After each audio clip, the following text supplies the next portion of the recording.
Come on, you croakers, let the lead out! Hut, 2, 3, 4, hut, 2, 3, 4. Come on, get back on your feet, soldier! Every second you spend sweating out here is a second that you aren't sweating in the inevitable battle! Do you think we're doing a little too much? I mean, we are kind of interfering with how the events might turn out by training these guys. As long as we don't interfere with the events of the story, we're perfectly okay with helping the background characters. Now, has anyone seen Officer Hoggs? He should be guarding the food supply. Uh-oh. Where's your donuts? Where's all my donuts? How in the blazes did the writer think that bringing him back was a good idea? I'm sure he has some sort of trump card up his sleeve, right? Oh, whatever. This is Kulipari, episode 5. The episode begins where the previous episode left off. Daryl about to get fucked. But he puts on a convincing enough performance where the mercenary lizard stands up for him. So the scorpion Namu says that if he wants to fight alongside you, train him, if not, put him in a stew. So looks like he's the mercenary's problem now. So right away, things aren't looking too good for him. But you forget, Alan, he has plot armor thicker than Ray's. So when the captain tells his crew that they got a new recruit that's Daryl, they're a little taken aback that he's a frog. But the captain is willing to give him a sporting chance. Defeat one of his men in combat and prove yourself as a member of our ranks. And he does so, very easily. You see? Plot armor. We later cut back to the Amphibilands, where the frogs are preparing for the inevitable attack. Not only building walls, but weapons as well. Catapults and spears. And I am personally seeing to that these frogs are whipped into shape. Keep moving! Now, the tree frog and Core are also worried about Daryl. But Best Frog reassures them that if anyone can survive in the desert, it's Daryl.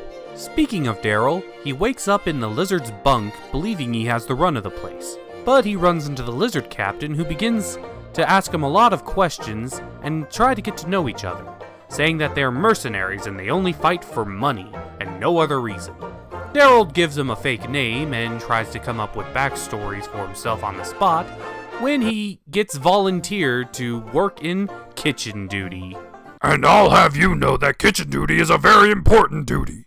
It's very important to know exactly what portions should be served at what time and how much to serve. Well, you certainly know your stuff about kitchen duty, Satan. It's also a good opportunity to poison your competitors. Ah, there's the evil side of it.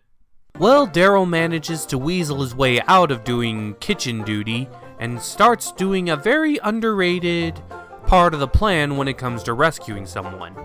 Actually having an escape plan after you rescue him. And he starts digging a tunnel under the trash area using a broken barrel as a cover. That's actually very smart. I guess when you have brains coupled with plot armor, anything is possible.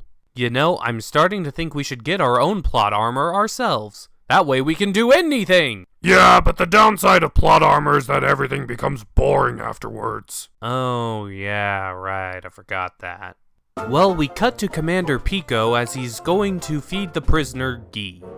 And we also discover that the Spider Queen will be on her way here tomorrow in order to get the spell required to break the veil, as well as dine on some frog meat should she be in a bad mood. And Guy realizes he is in some serious trouble.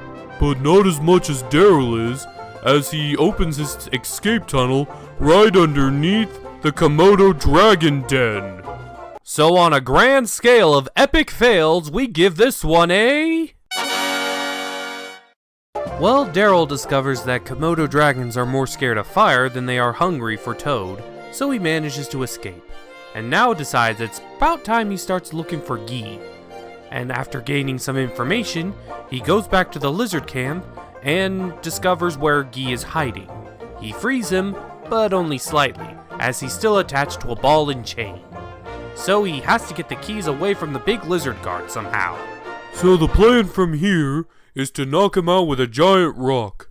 But he just kinda goes to sleep anyway, so the plan is kinda made moot.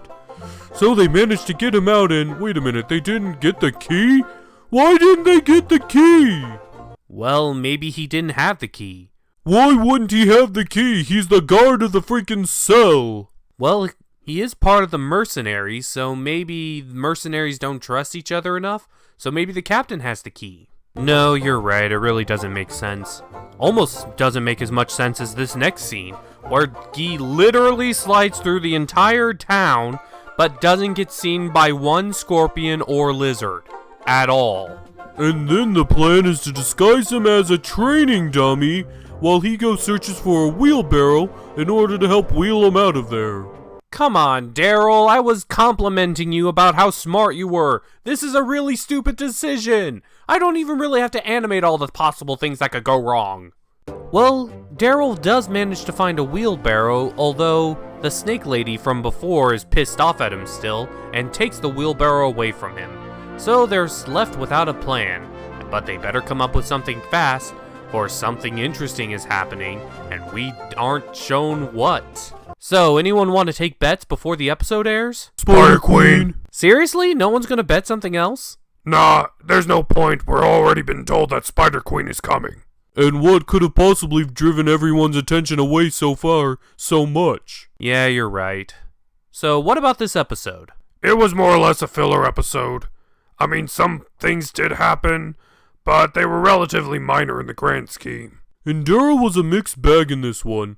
He has plot armor thicker than most characters, and he does have some intelligence, but it fluctuates. I will admit that I am starting to warm up to these characters, but they still have a long way for me to go for me to care about them. I care more about the story that's happening around them more than I care about them individually. So, how do you want to end this? I guess we're the cartoon gentlemen, and nothing of consequence happened this episode. See you next time!